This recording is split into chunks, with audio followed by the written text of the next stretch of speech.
ನಮಸ್ತೆ friends, welcome to our channel. ನಾವೆಲ್ಲರೂ ಚೆನ್ನಾಗಿರಬೇಕು ಅಂತ ಮನಸ್ಫೂರ್ತಿಯಾಗಿ ಆಶಿಸ್ತಾ ಈ ವಿಡಿಯೋ ಸ್ಟಾರ್ಟ್ ಮಾಡ್ತಿದ್ದೀನಿ. ಈ ವಿಡಿಯೋದಲ್ಲಿ ಒಂದು ಬ್ಲೌಸು ಕಟ್ ಮಾಡ್ತಾ ಇದ್ದೀನಿ.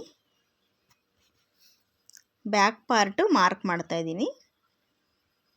ಅಳತೆ ಬ್ಲೌಸಲ್ಲಿ ಬ್ಯಾಕ್ ಪಾರ್ಟು ಮಧ್ಯಕ್ಕೆ ಕರೆಕ್ಟಾಗಿ ಫೋಲ್ಡ್ ಮಾಡಿ ಇಟ್ಕೊಂಡು ಸೊಂಟದ ಸುತ್ತಳತೆ ಎಷ್ಟಿದೆಯೋ ಅಷ್ಟು ಕರೆಕ್ಟಾಗಿ ಮಾರ್ಕ್ ಹಾಕಿ ಎಕ್ಸ್ಟ್ರಾ ಅರ್ಧ ಇಂಚು ಕ್ಲಾತು ಮತ್ತು ಹಾಗೆ ಒಳಗಡೆಗೆ 2 ಇಂಚು ಕ್ಲಾತ್ ಬಿಡೋದಕ್ಕೆ ಮಾರ್ಕ್ ಮಾಡಿದ್ದಾಯಿತು. ಈಗ ಬ್ಯಾಕ್ ಲೆಂತ್ ಚೆಕ್ ಮಾಡ್ತಾಯಿದ್ದೀನಿ. ಈ ಅಳತೆ ಬ್ಲೌಸ್ಗಿಂತ 1 ಇಂಚು ಎಕ್ಸ್ಟ್ರಾ ಲೆಂತ್ ಬೇಕು. ಅಳತೆ ಬ್ಲೌಸ್ಗಿಂತ ಎಷ್ಟು ಎಕ್ಸ್ಟ್ರಾ ಇಟ್ಕೊಳ್ಬೇಕು ಅನ್ನೋದು ಕಸ್ಟಮರ್ ಕಡೆಯಿಂದ ನಮಗೆ ಗೊತ್ತಾಗಿರುತ್ತೆ. ಒಂದೊಂದು ಸಲ ಅಳತೆ ಬ್ಲೌಸು ಕರೆಕ್ಟಾಗಿರುತ್ತೆ, ಒಬ್ಬೊಬ್ಬರು ಸ್ವಲ್ಪ ಅರ್ಧ ಇಂಚು ಅಥವಾ 1 ಇಂಚು ಉದ್ದ ಜಾಸ್ತಿ ಕೊಡಿ ಅಂತಲೂ ಕೇಳ್ತಾರೆ. ನೋಡಿ, ಕೆಳಗಡೆ ಅರ್ಧ ಇಂಚು ಬಿಟ್ಟು ಮೇಲೆ ಅರ್ಧ ಇಂಚು, ಟೋಟಲಾಗಿ 1 ಇಂಚ್ ಎಕ್ಸ್ಟ್ರಾ ಬ್ಯಾಕ್ ಲೆಂತ್ಗೋಸ್ಕರ ಮಾರ್ಕ್ ಮಾಡ್ಕೊಳ್ಬೇಕು.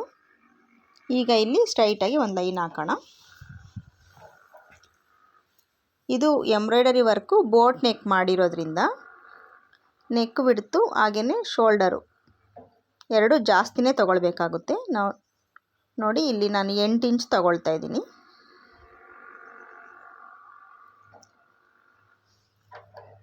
ಎಂಟು ಇಂಚು ಶೋಲ್ಡರ್ಗೆ ತೊಗೊಳ್ತಾ ಇದ್ದೀನಿ. ಹಾಮ್ ಶೇಪು ಸಹ ಚೇಂಜ್ ಆಗುತ್ತೆ. ಬೋಟ್ ನೆಕ್ಕು ಬ್ಲೌಸ್ ಕಟ್ ಮಾಡಬೇಕಾದ್ರೆ ನಾರ್ಮಲ್ ನೆಕ್ಗಿಂತ ಸ್ವಲ್ಪ ಜಾಸ್ತಿನೇ ಹಾಮ್ ಶೇಪು ಸಹ ತೊಗೊಳ್ಬೇಕಾಗುತ್ತೆ.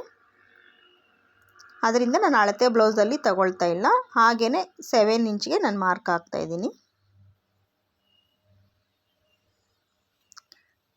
ಅಳತೆ ಬ್ಲೌಸಲ್ಲಿ ಚೆಸ್ಟೂ ಸಹ ನೋಡ್ಕೊಳ್ಬೇಕಾಗುತ್ತೆ ಎಷ್ಟಿದೆ ಅಂತ ಹೇಳ್ಬಿಟ್ಟು. ಇದರಲ್ಲಿ 9.5 ಬರ್ತಿದೆ ಅಳತೆ ಬ್ಲೌಸಲ್ಲಿ. ಹುಕ್ಸ್ ಪಟ್ಟಿ ಕಡೆ ಹಾಗೆ ಕಾಜಾ ಪಟ್ಟಿ ಕಡೆ ಎರಡೂ ಕಡೆಯೂ ಸಹ ನಾನು ಅಳತೆ ಮಾಡ್ತಿದ್ದೀನಿ. 1/4 ಇಂಚು ಲೂಸು ಇರೋ ರೀತಿ 9.75ಗೆ ಮಾರ್ಕ್ ಹಾಕಿ ಒಳಗಡೆ ಕ್ಲಾತ್ ಬಿಡೋದಕ್ಕೋಸ್ಕರ 1.5 ಇಂಚು ಅಥವಾ 2 ಇಂಚ್ಗೆ ಮಾರ್ಕ್ ಹಾಕಿದ್ದೀನಿ. ನೋಡಿ, ಈಗ ಕರೆಕ್ಟಾಗಿ ಆರ್ಮ್ ಶೇಪ್ ಇದೆಯಾ ಅಂತ ಹೇಳ್ಬಿಟ್ಟು ಚೆಕ್ ಮಾಡ್ತಾ ಇದ್ದೀನಿ. ಅಳತೆ ಬ್ಲೌಸಲ್ಲಿ ನಮಗೆ ಆರ್ಮ್ ಶೇಪು ಕರೆಕ್ಟಾಗಿ ಬರಬೇಕು.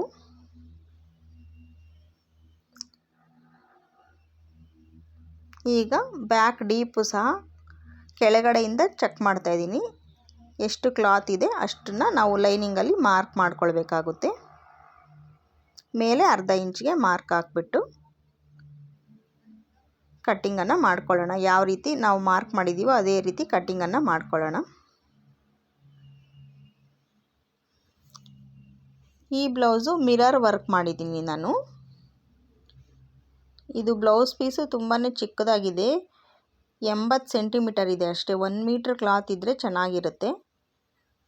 ವರ್ಕ್ ಹಾಕುವಾಗಲೇ ತುಂಬಾ ಚಿಕ್ಕದಾಗಿದೆ ಅನ್ನಿಸ್ತು. ಅದರಲ್ಲೂ ಸ್ವಲ್ಪ ಲೆಂತಿ ಸ್ಲೀವ್ಸ್ಗೆ ಮಾರ್ಕ್ ಮಾಡಿ ಹಾಕಿರೋದ್ರಿಂದ ಸ್ವಲ್ಪ ಅಡ್ಜಸ್ಟ್ ಮಾಡಿನೇ ಸ್ಟಿಚ್ ಮಾಡಬೇಕಾಗುತ್ತೆ ಈ ಬ್ಲೌಸನ್ನು.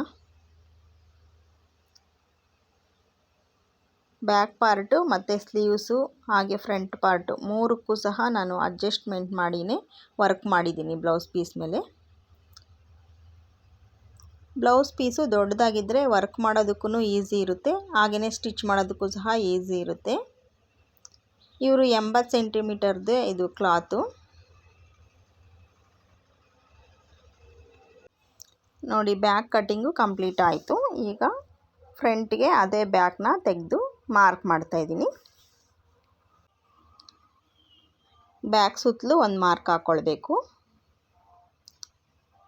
ಇದಕ್ಕೆ ಬ್ಲೌಸ್ ಪೀಸ್ ಕಡಿಮೆ ಇರೋದ್ರಿಂದ ನಾನು ಕ್ರಾಸ್ ಬೆಲ್ಟ್ ಕಟ್ ಮಾಡಿದೆ, ಹಾಗೆಯೇ ಇದು ಫ್ರಂಟ್ ಕಟ್ಟಿಂಗ್ ಮಾಡ್ತಾಯಿದ್ದೀನಿ.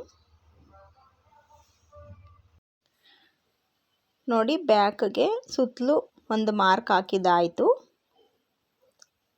ಈಗ ಇದನ್ನು ತೆಗೆದು ಸೈಡ್ಗೆ ಇಟ್ಬಿಟ್ಟು ಬ್ಲೌಸ್ ಪೀಸಲ್ಲಿ ಫ್ರಂಟ್ ನೆಕ್ ಡೀಪ್ ಎಷ್ಟಿದೆ ಅಂತ ಹೇಳ್ಬಿಟ್ಟು ಫಸ್ಟು ಚೆಕ್ ಮಾಡ್ತಾಯಿದ್ದೀನಿ. ಇದು ವರ್ಕ್ ಹಾಕಿ ತುಂಬ ದಿನ ಆಗಿದೆ. ವರ್ಕ್ ಹಾಕುವಾಗ ನಾನು 5.5 ಇಂಚಸ್ಸು ಫ್ರಂಟ್ ಡೀಪ್ ಬರೋ ರೀತಿ ವರ್ಕ್ ಹಾಕಿದ್ದೆ. ಈಗ ಲೈನಿಂಗಲ್ಲೂ ಸಹ 5.5 ಇಂಚಸ್ಗೆ ನಾನು ಮಾರ್ಕ್ ಮಾಡ್ತಾಯಿದ್ದೀನಿ.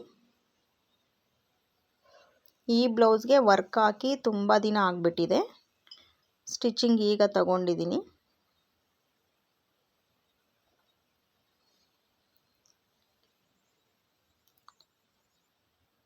ಇದು ವರ್ಕ್ ಬಂದು ಮಿರರ್ ವರ್ಕ್ ಇರೋ ರೀತಿ ನಾನು ಸ್ಟಿಚ್ ಮಾಡಬೇಕು ಅಂತೇಳ್ಬಿಟ್ಟು ಅಂದ್ಕೊಳ್ತಾ ಇದ್ದೆ ಈ ಬ್ಲೌಸ್ಗೆ. ಹಾಗೆಯೇ ಮಿರರ್ ವರ್ಕ್ ಕೊಟ್ಟು ಎಂಬ್ರಾಯ್ಡರಿ ಮಾಡಿದ್ದೀನಿ.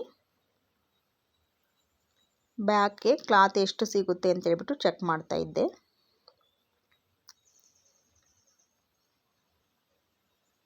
ಇದು blue colour blouse piece yellow colour thread use ಮಾಡಿ ಮಿರರ್ ವರ್ಕ್ ಕೊಟ್ಟಿರೋದ್ರಿಂದ ತುಂಬಾ ಚೆನ್ನಾಗಿ ಕಾಣ್ತಿದೆ.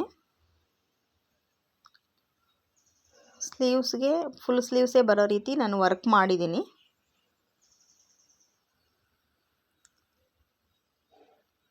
Nine and half inches sleeves length ಬರೋ ರೀತಿ ನಾನು ವರ್ಕ್ ಮಾಡಿದ್ದೀನಿ. ಫ್ರಂಟಲ್ಲಿ ಫ್ರಿನ್ಸ್ ಕಟ್ ರೀತಿ ಸ್ಟಿಚ್ ಮಾಡೋಣ ಅಂತೇಳ್ಬಿಟ್ಟು ಮಾರ್ಕ್ ಮಾಡ್ತಾಯಿದ್ದೀನಿ. ಬ್ಲೌಸ್ ಪೀಸ್ ಕಡಿಮೆ ಇರೋದ್ರಿಂದ ನಾನು ಕ್ರಾಸ್ ಬೆಲ್ಟ್ ಕಟ್ಟಿಂಗ್ ಮಾಡ್ತಾ ಇಲ್ಲ. ಕ್ರಾಸ್ ಬೆಲ್ಟ್ ಇಲ್ಲದೆ ಇರೋದ್ರಿಂದ ಸ್ವಲ್ಪ ಕೆಳಗಡೆಗೇ ನಾನು ಫ್ರಂಟ್ ಮಾರ್ಕಿಂಗ್ ಮಾಡಿದ್ದೀನಿ. ಸ್ಲೀವ್ಸ್ಗೆ ಲೆಂತ್ ಸ್ವಲ್ಪ ಶಾರ್ಟೇಜ್ ಆಗ್ಬೋದು. ಬೋಟ್ ನೆಕ್ ಬ್ಲೌಸ್ ಕಟ್ ಮಾಡಬೇಕಾದ್ರೆ ಲೈನಿಂಗ್ ಸ್ವಲ್ಪ ಜಾಸ್ತಿನೇ ಬೇಕಾಗುತ್ತೆ.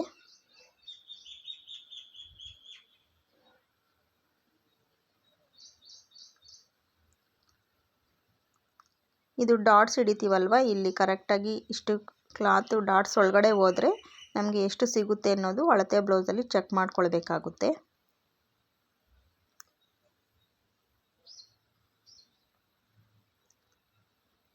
ಫ್ರಿನ್ಸ್ ಕಟ್ಗೆ ನಾನು ಕಟ್ಟಿಂಗ್ ಏನು ಮಾಡಲ್ಲ, ಸ್ಟಿಚಿಂಗಲ್ಲೇ ಡಾಟ್ಸ್ ಹಿಡಿಯೋವಾಗ ಆ ರೀತಿ ಫ್ರಿನ್ಸ್ ಕಟ್ ಶೇಪ್ ಕೊಟ್ಟು ಹಿಡಿತೀನಿ.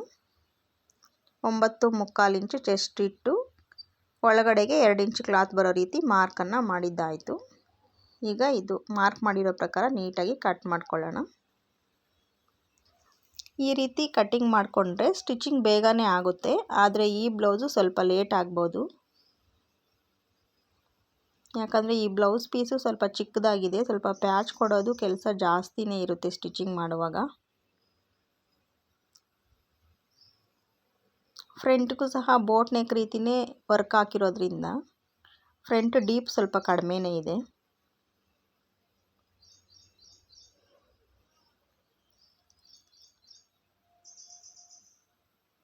ಇನ್ನಿದು ವರ್ಕ್ ಹಾಕುವಾಗಲೇ ಗೊತ್ತಾಯಿತು ಬ್ಲೌಸ್ ಪೀಸು ಕಡಿಮೆನೇ ಇದೆ ಅಂತೇಳ್ಬಿಟ್ಟು. ನನ್ನದೇ ಬ್ಲೌಸ್ ಆಗಿರೋದ್ರಿಂದ ಬೈ ಚಾನ್ಸ್ ಫುಲ್ ಸ್ಲೀವ್ಸ್ಗೆ ಆಗಲಿಲ್ಲ ಅಂದರೆ ಹಾಫ್ ಸ್ಲೀವು ಸ್ಟಿಚ್ ಮಾಡ್ಕೊಳ್ಳೋಣ ಅಂತ ಹೇಳ್ಬಿಟ್ಟು ಒಂದು ಐಡಿಯಾ ಮೇಲೆ ವರ್ಕೆಲ್ಲ ಹಾಕಿಟ್ಟಿದ್ದೆ.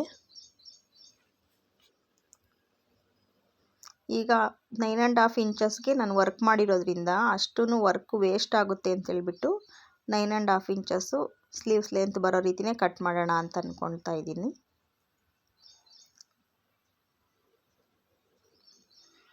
ಸ್ಲೀವ್ಸ್ ಹಾಫ್ ಸ್ಲೀವ್ಸ್ ಇಟ್ಟರೂ ಸಹ ಚೆನ್ನಾಗಿ ಕಾಣುತ್ತೆ. ಇದು ವರ್ಕೆಲ್ಲ 9.5 ಇಂಚ್ ತನಕ ವರ್ಕ್ ಮಾಡಿಬಿಟ್ಟಿರೋದ್ರಿಂದ ಇನ್ನು ಎಂಬ್ರಾಯ್ಡರಿ ವೇಸ್ಟ್ ಆಗುತ್ತೆ ಅಂತೇಳ್ಬಿಟ್ಟು 9.5 ಇಂಚೇ ಕಟ್ ಮಾಡೋಣ ಅಂತ ಅಂದ್ಕೊಳ್ತಾ ಇದ್ದೀನಿ. ಫ್ರಂಟು ಹಾಗೆಯೇ ಬ್ಯಾಕು ಕಟ್ಟಿಂಗ್ ಕಂಪ್ಲೀಟ್ ಆಯಿತು. ಇನ್ನು ಸ್ಲೀವ್ಸ್ಗೆ ಲೆಂತು ಸಹ ಕಡಿಮೆ ಆಗುತ್ತೆ. ಲೈನಿಂಗ್ ಕಡಿಮೆನೇ ಇದೆ. ಬೋಟ್ ನೆಕ್ ಬ್ಲೌಸ್ಗೆ ಲೈನಿಂಗ್ 1 ಮೀಟರ್ ಕ್ಲಾತು ಇದ್ರೂ ಒಂದೊಂದ್ಸಲ ಶಾರ್ಟೇಜ್ ಆಗುತ್ತೆ ಲಾಂಗ್ ಸ್ಲೀವ್ ಅಂದರೆ. ಇದು 1 ಮೀಟ್ರ್ಗಿಂತ ಕಡಿಮೆನೇ ಇತ್ತು ಲೈನಿಂಗು.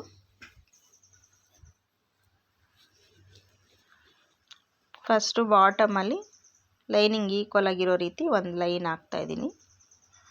ಹಾಗೆಯೇ ಅರ್ಧ ಇಂಚ್ ಗ್ಯಾಪ್ಗೆ ಒಂದು ಲೈನ್ ಹಾಕ್ತಾಯಿದ್ದೀನಿ. ಇದು ಫಸ್ಟ್ ಈಕ್ವಲ್ ಆಗಿರೋ ರೀತಿ ಕಟ್ ಮಾಡ್ಕೊಂಬಿಡೋಣ.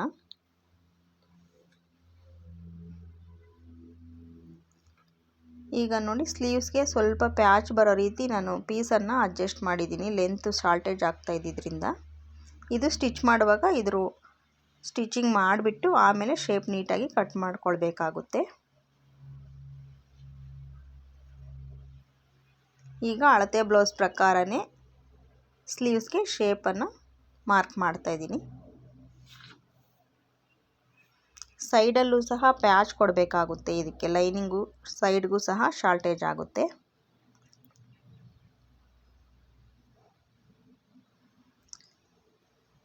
ಇದು ಲೆಂತ್ ಶಾರ್ಟೇಜ್ ಆಗಿರೋದಕ್ಕೆ ಪೀಸ್ ಅಟ್ಯಾಚ್ ಮಾಡ್ತಾ ಇರೋದು. ಇದು ಸ್ಟಿಚ್ ಮಾಡುವಾಗ ಅಟ್ಯಾಚ್ ಮಾಡಿಕೊಂಡು ಇನ್ನೂ ಒಂದು ಸಲ ಶೇಪ್ ನೀಟಾಗಿ ಕಟ್ ಮಾಡ್ಕೊಳ್ಬೇಕಾಗುತ್ತೆ. ಲೈನಿಂಗ್ ಸೈಡ್ಗೆ ಪ್ಯಾಚು ಕೊಡಬೇಕಾಗುತ್ತೆ, ಅದಕ್ಕೋಸ್ಕರ ಇಲ್ಲಿ ಕ್ಲಾತ್ ಸೆಟ್ ಮಾಡಿ ಇಡ್ತಾ ಇದ್ದೀನಿ.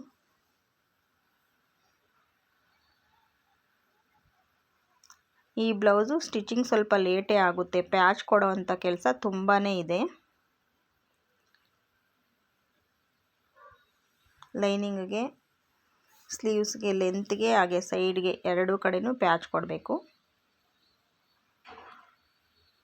ಲೈನಿಂಗ್ ಕಟ್ಟಿಂಗು ಕಂಪ್ಲೀಟ್ ಆಯಿತು. ಇನ್ನು ಮೇನ್ ಕ್ಲಾತು ಕಟ್ ಮಾಡಬೇಕು.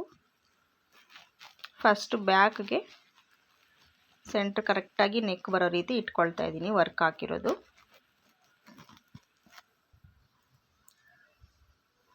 ಬ್ಲೌಸ್ ಪೀಸು ಶಾರ್ಟೇಜ್ ಇರೋದಕ್ಕೆ ಸ್ಲೀವ್ಸು ನೋಡಿ ಈ ಸೈಡಲ್ಲೊಂದು ಆ ಸೈಡಲ್ಲೊಂದು ಸ್ಲೀವ್ಸು ವರ್ಕ್ ಮಾಡಿದ್ದೀನಿ.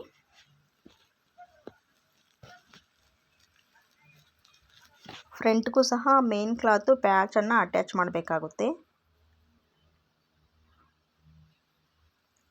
ಬ್ಲೌಸ್ ಪೀಸ್ ತುಂಬಾ ಕಡಿಮೆ ಇತ್ತು.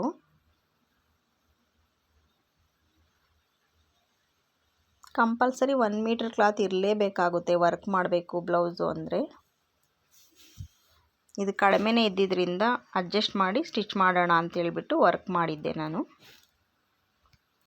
ಬ್ಯಾಕ್ಗೂ ಸಹ ಸ್ವಲ್ಪ ಲೈಟಾಗಿ ಸೈಡ್ಗೆ ಪ್ಯಾಚ್ ಕೊಡಬೇಕಾಗುತ್ತೆ. ಬ್ಯಾಕ್ ಕಟ್ಟಿಂಗ್ ಆದಮೇಲೆ ಸ್ಲೀವ್ಸ್ಗೆ ಕಟ್ ಮಾಡ್ತಾಯಿದ್ದೀನಿ. ರಫಾಗಿ ಕಟ್ ಮಾಡ್ತಾಯಿದ್ದೀನಿ ಸ್ಲೀವ್ಸ್ನ. ಓನ್ಲಿ ಕ್ಲಾತ್ ಮಾತ್ರ ಕಟ್ ಮಾಡ್ಕೊಳ್ತಾ ಇದ್ದೀನಿ ಎಷ್ಟು ಲೆಂತ್ ಬೇಕಾಗುತ್ತೆ ಅಂತ ಹೇಳ್ಬಿಟ್ಟು. ಲೈನಿಂಗ್ ಎಲ್ಲ ಅಟ್ಯಾಚ್ ಆದಮೇಲೆ ನೀಟಾಗಿ ಇನ್ನೊಂದು ಸಲ ಕಟ್ ಮಾಡಬೇಕಾಗುತ್ತೆ ಸ್ಲೀವ್ಸ್ಗೆ. ಒಂದು ಸ್ಲೀವ್ಸ್ ಆಯಿತು, ಇನ್ನೊಂದು ಸ್ಲೀವ್ಸು ಇನ್ನೊಂದು ಸೈಡಿಂದ ಅದನ್ನು ಸಹ ಕಟ್ ಮಾಡಿಕೊಂಡು ಉಳಿದಿದ್ದ ಕ್ಲಾತಲ್ಲಿ ಫ್ರಂಟ್ ಕಟ್ಟಿಂಗನ್ನು ಮಾಡಿಕೊಳ್ಬೇಕು.